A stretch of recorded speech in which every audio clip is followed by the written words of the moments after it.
السلام علیکم ویورز۔ ناپ تول میں خیانت کے باعث حضرت شعیب علیہ السلام کی قوم کا انجام۔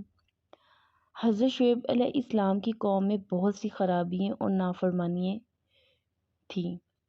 ان میں سے ایک بہت بڑی خرابی ناپ تول میں خیانت کرنا تھا۔ حضرت شعیب علیہ السلام نے انہیں بہت سمجھایا۔ ایک مرتبہ فرمایا، اے میری قوم، ناپ تول انصاف کے ساتھ پوری کرو، لوگوں کو ان کی چیزیں کم نہ دو اور زمین میں فساد اور خرابی نہ مچاؤ۔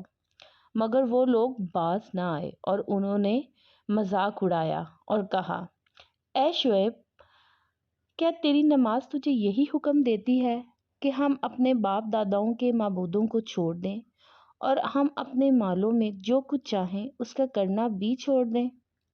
تو بڑا ہی باوقار اور نیک چلن آدمی ہے۔ بالآخر اللہ تعالیٰ نے ان پر رسوا کن عذاب کو بھیجا۔ ایک سخت چیخ تھی جس سے ان کے دل پارا ہو گئے اور اسی کے ساتھ زمین میں زبردست بھونچال آیا۔ ارشاد ربانی تعالیٰ ہے، ظالموں کو سخت چنگاڑ نے آ پکڑا جس سے وہ اپنے گھروں میں اوندے پڑے رہ گئے، گویا کہ وہ ان گھروں میں کبھی بستے ہی نہ تھے۔ ناپ تول میں خیانت دنیاوی تباہی اور بے برکتی کا ایک بہت بڑا سبب ہے۔ آج معاشرے میں جو بدامنی، بے چینی اور خون ریزی پھیلی ہوئی ہے اور دنیا جس اقتصادی بحران کا شکار ہے، اس میں ناپ تول میں خیانت کی نحوست بھی شامل ہے۔ حضرت عبداللہ بن عمر رضی اللہ عنہ سے روایت ہے کہ نبی پاک صلی اللہ علیہ وآلہ وسلم نے فرمایا، اے مہاجرین، 5 گناہوں کی سزا 5 مصیبتوں کی شکل میں تم پر واقع ہوتی ہے۔ جس قوم میں بے حیائی عام ہو جاتی ہے ان میں طاعون اور وبائی امراض پھیل جاتے ہیں۔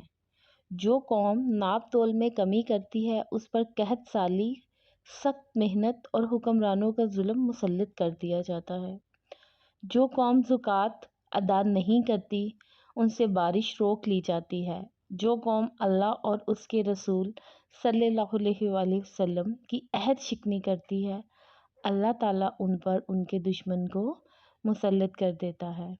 جو حکمران کتاب اللہ کے مطابق فیصلہ نہیں کرتے ہیں، اللہ تعالیٰ ان کے مابین لڑائی جھگڑے کو ڈال دیتا ہے۔ اللہ تعالیٰ ہم سب کو ایمانداری کے ساتھ کاروبار کرنے کی توفیق عطا فرمائے۔ اللہ حافظ۔